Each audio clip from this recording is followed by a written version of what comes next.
turn to tonight's discussion about the sequester, the impact it's going to have on the Hampton Roads economy. I want to thank the Chief of Green from the high school for hosting us this evening. And I'd like to recognize the elected officials that are here with us today. I saw the mayor, McKinley Price,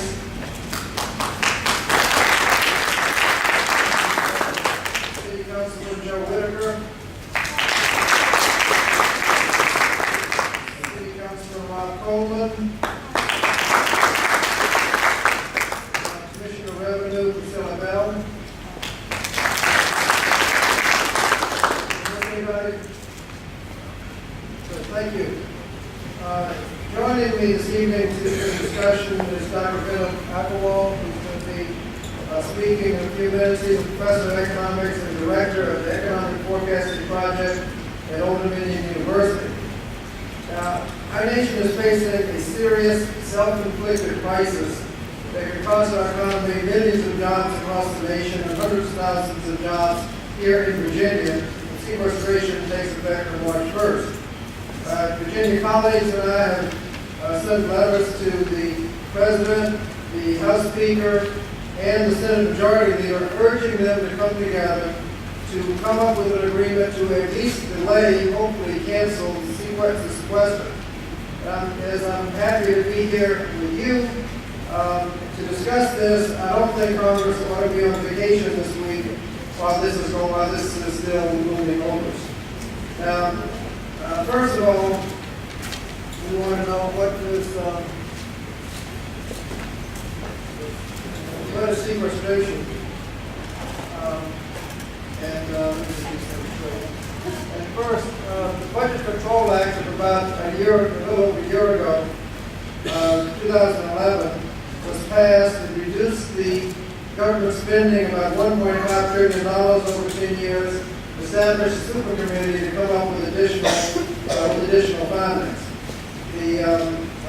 One of the additional findings, 1.2 trillion additional deficit reduction had to be found, and if they didn't do it, then they would have across the board cuts on everything, defense and non-defense, in a process called sequestration, and that's the sequester. It included the fact that it was necessary because we got to the point in the discussions of the debt ceiling. If you don't accept the debt ceiling, the whole economy will explode because we're not paying off on government defaulting on government bonds, defaulting on our debts. So we have to extend the debt ceiling. It's usually a fairly perfunctory thing. We've done it dozens of times. Usually about an average of about once a year for the past 20 years. It's a fairly perfunctory process, but the Republicans in the House credibly threatened not to raise the debt ceiling unless we included in the process the sequester. The sequester didn't have to be invented. It was part of their cut, cap, and balance budget, so we knew what the sequester was, and if we put that in the budget, in the budget deal that year, they would let us raise the debt ceiling. Well, that's where we are today, and we ended up with the sequester. Let's see what's in the sequester. It's Social Security. Some things are exempt from the sequester from across the board cuts. Social Security, the VA, net paid interest on the national debt, you can't shave, you can't cut that, you can't reduce that, you owe that. Military personnel accounts, it's military pay. Child nutrition and supplemental nutrition programs like food stamps, children's health, TANF. Most federal employee retirement accounts, I don't know how you can tell somebody where your pension, we're just going to reduce your pension after you retire. Medicaid and Medicare is essentially exempted, not totally, but mostly. And so that's essentially what the sequester does. And one of the things that concerned a lot of few weeks ago was the fact that we voted to pass $4 trillion in tax cuts before we dealt with the sequester. The only thing we did with the sequester was supposed to go into effect January 1st. The only thing we did with the sequester was to delay it, and now we have to deal with it again. Now, and a lot of programs, some say that there is a little flexibility in how you cut the programs. Basically, the way this thing works is it goes in every account. So that every agency, no agency was not otherwise exempt, will suffer the consequences. One problem in cutting in the middle of the year is a lot of expenses are already in place, and you don't have any flexibility with it. You can't tell the landlord, well, we're going to cut our rent 10%. You got to pay the rent. A lot of other things are already set in concrete, and you can't do anything about it. And so trying to find out what's left, trying to find out almost 10% across the board with what's left has been very, very challenging. Now, as you go about 10% across the board, that includes everything.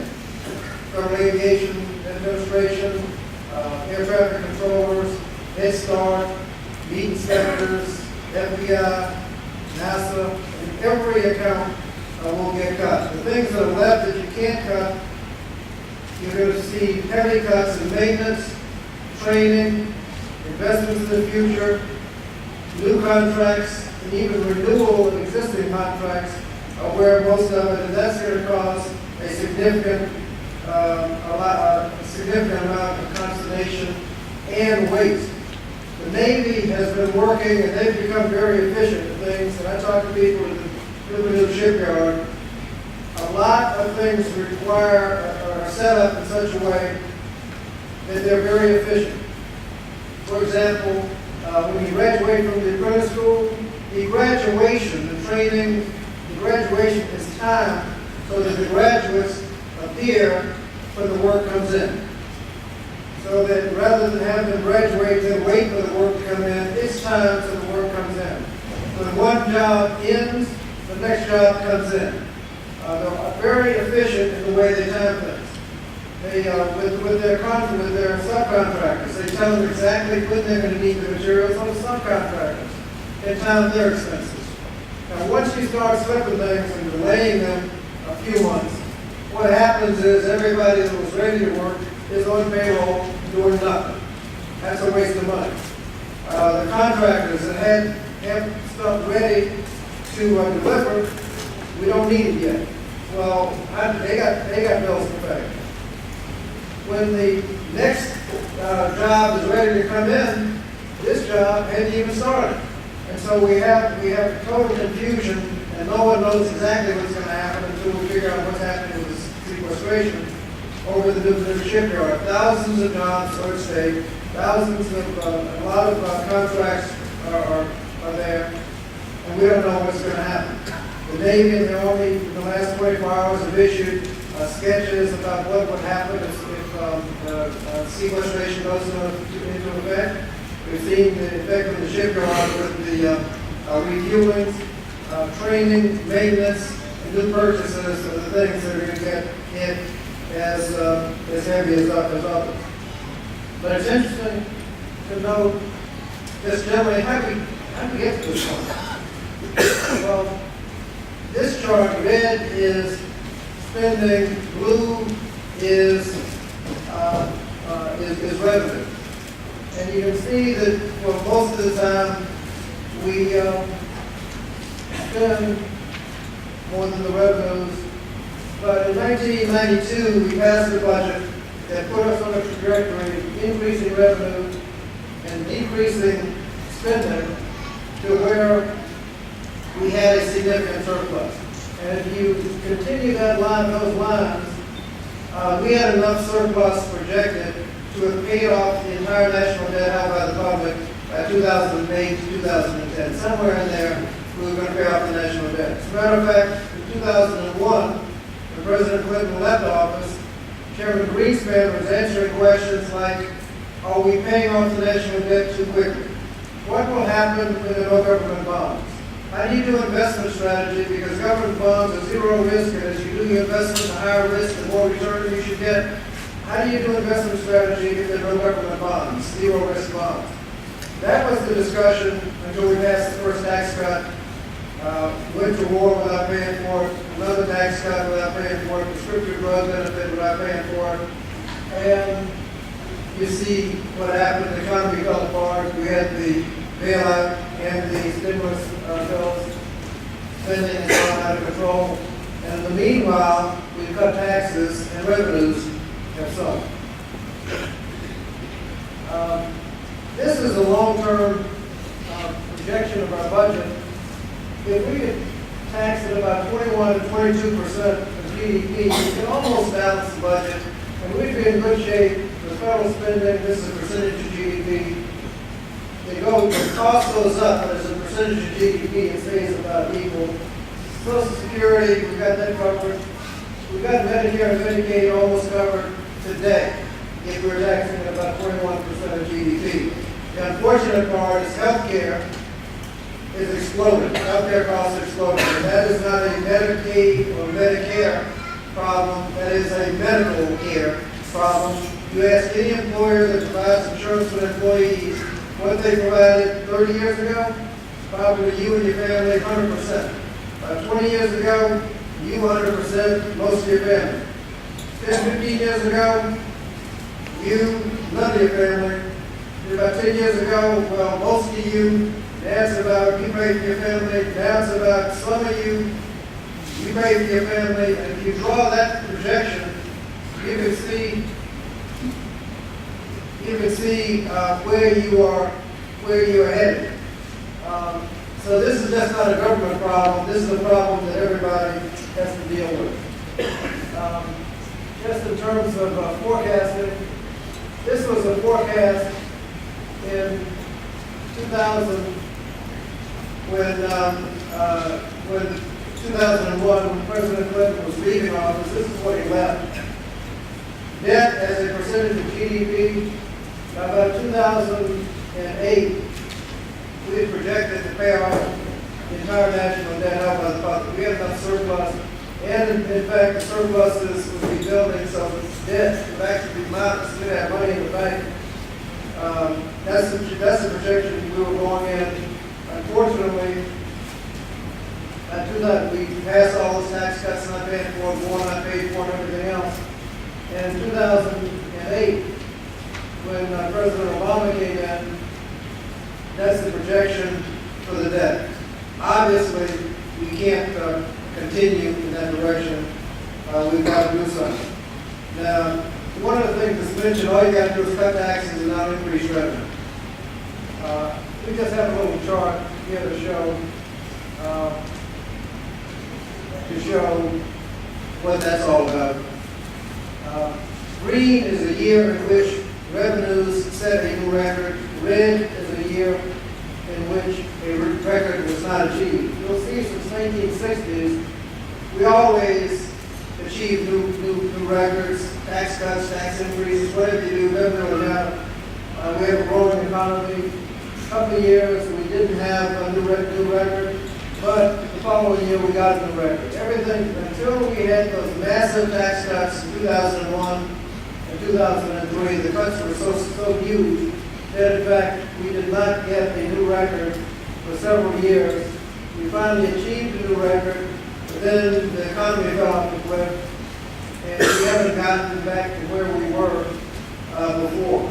The idea that you can cut taxes and increase revenues not only is more than an exaggeration, it's just flat out false. If you want to do revenues, you have to increase taxes.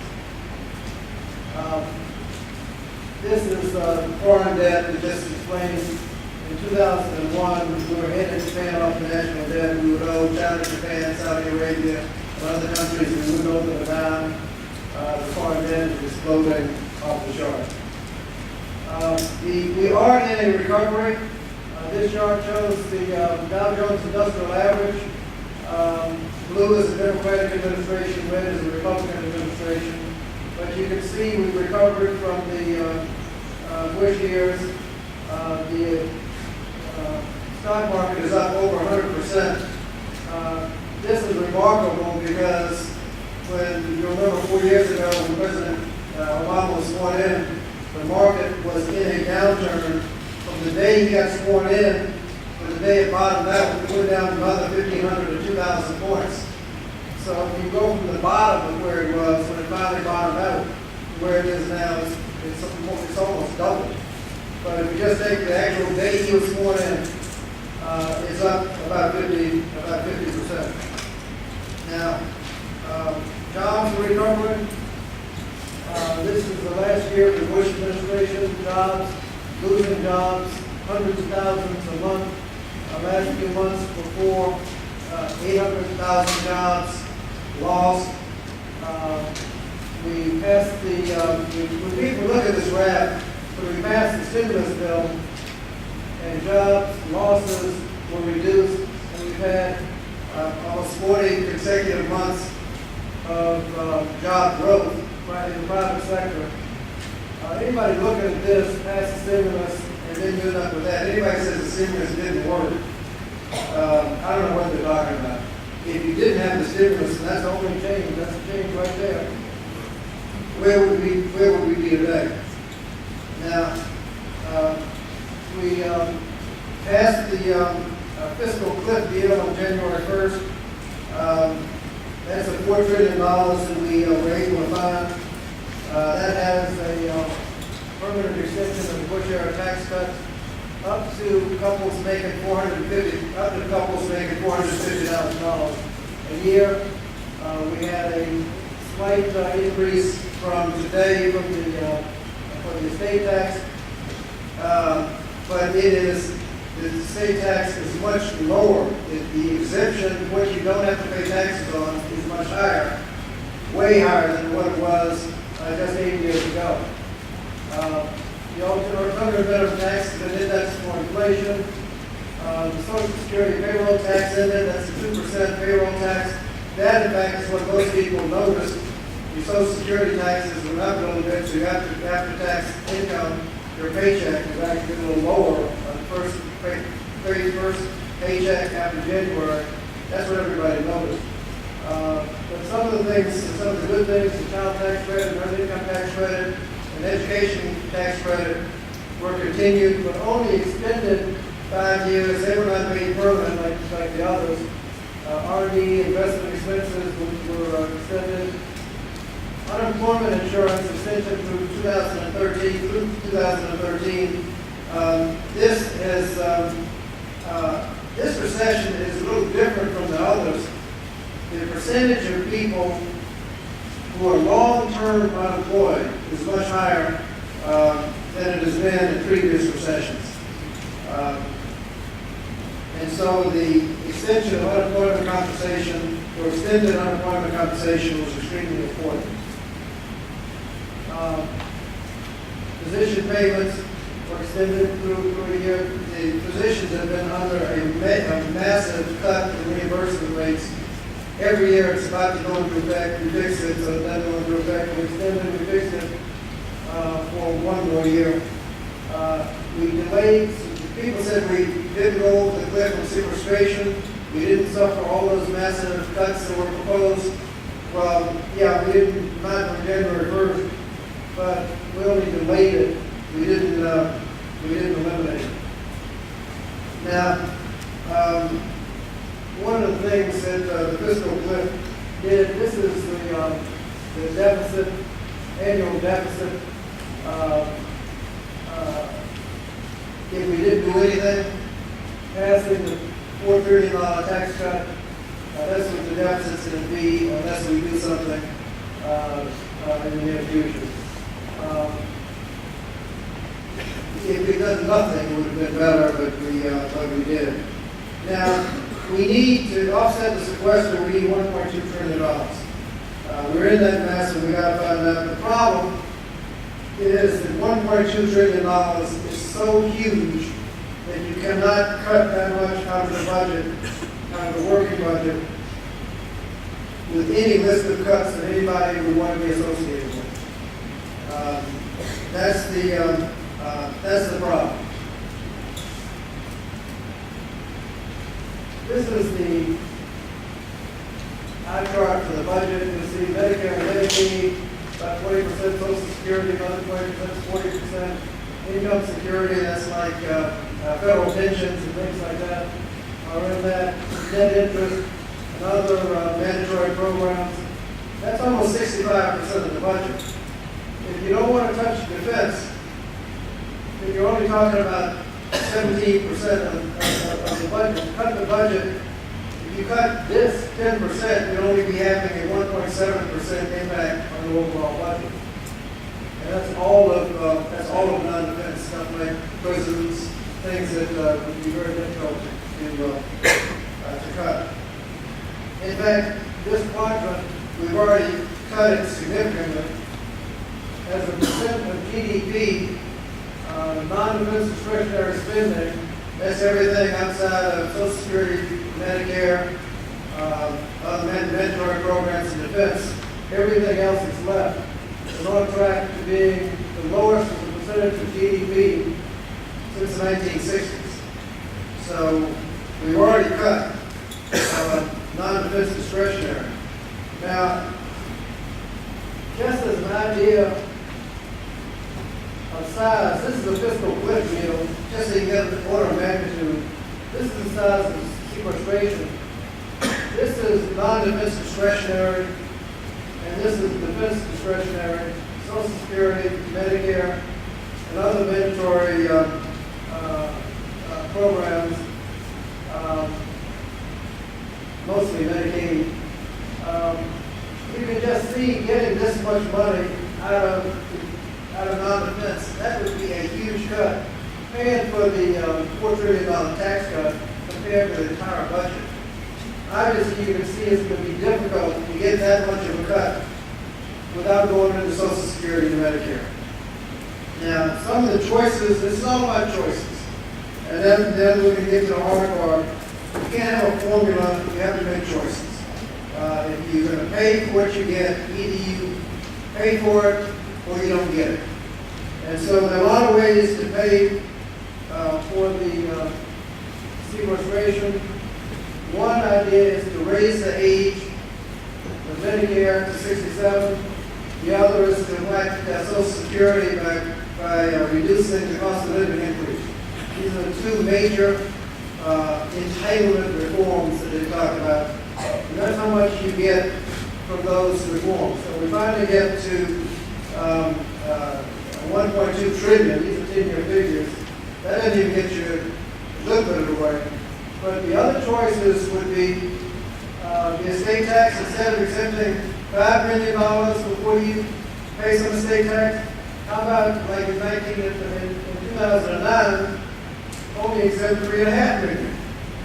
Well, you could say you get $135 million more than you get from raising the age of Medicare. These are some of the choices you can get. If you had a choice, which would you rather do? Raise the age of Medicare to 67, or reduce the exemption on your estate to $3.5 million, and you pay tax over $3.5 million rather than $5 million. Of course, if you went back to what the rate was for Clinton, you would pay estate tax anything over $1 million. And of course, if you went back that far, you get $388 million. But we're talking about entitlement reform because that's what you're going to have to do to get anywhere close to the size of revenue.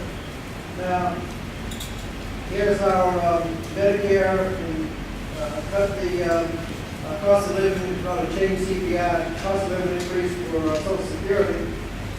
If you tax capital gains and dividends as ordinary income, you can almost cancel the sequester on that alone. A surcharge of 5%, 5.5% for that portion of your income over $1 million, that gets you that much. So we went from $250,000 to $400,000 for that portion of your income that would get the benefit of the extension of the tax cuts. Everybody had been talking about $250,000. They ended up going to $400,000, $450,000 per family. But if you went back to just the $250,000, you'd save about $200 million. More than you get from Social Security or Medicare. There are a lot of other ways that you can do it. The Center for American Progress listed a bunch of tax loopholes. That's about $1 trillion. And in the fine print, that's stuff like the oil and gas tax benefits, mortgage deduction on yachts and second homes, things like that. They have a list of corporate loopholes that they can close, and kind of listed in fine print there on the charts. But that can get you about $1 trillion. As I said, capital gains and dividends, extraordinary income. There is a limit to deductibility of corporate interest on corporate debt payments. Right now, if a corporation wants to raise money, they can sell stock. When they make a profit, they will pay dividends to their stockholders, but they have to pay tax before they pay dividends. There's another way they can raise money. They can sell bonds. They sell bonds, they pay off the bonds, they make the money, and pay off the bonds. The interest on the bonds is tax deductible. Why is there a tax preference for payments on bonds that is not available on dividends? You eliminated that preference and had profits being taxed before you pay your bondholders. You have about $800 million to be able to work with. Surcharging millionaires, Wall Street trading speculators tax, a small penny or so on stock transactions. Some of the transactions right now are being made so quickly with computers that they're generating no benefit. They're just taking advantage of a little difference in what the New York Stock Exchange is selling it for and the Chicago Stock Exchange is paying for it. They can find a little penny there. They sell 1 million shares. They might make $100. You do this all day long, you can make a profit. They're adding nothing to the massive speculation. So when stocks dip down, 50%, and come right back up later that afternoon, that's because speculators just went crazy and oversold the stock. You eliminate excess speculation. With that little teeny tax that nobody would notice, you can get a lot of money. Returning to the estate tax 2009 and these things. This is an idea of alternatives that you could come up with in lieu of the cuts that we're going to be ended up making. Now remember, we cut $4 trillion in taxes. We're trying to come up with $1 trillion in deficit reduction. So all of the cuts that are being made, all of the confusion with the Navy and the shipyard, all of that is there because we're trying to pay for the tax cuts. If we let the tax cuts expire, we wouldn't be in the ditch that we're in today. If we had only extended about $3 trillion in tax cuts, we'd have had enough to offset the sequester.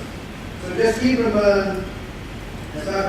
Agarwal gives his presentation, that all of this confusion is because the first priority was to give you a tax cut. Now you remember that big fat tax cut you got 10 years ago. You remember how big it was. You remember how it changed your quality of life. How many people can you actually remember getting the tax cut? Okay. For most of you then, to preserve the tax cut that you don't even remember getting, this is the confusion we got ourselves in. As a matter of fact, to preserve all of it, we just preserved like 3/4 of the tax cut that you don't remember getting in the first place. We wouldn't be in the mess we're in now.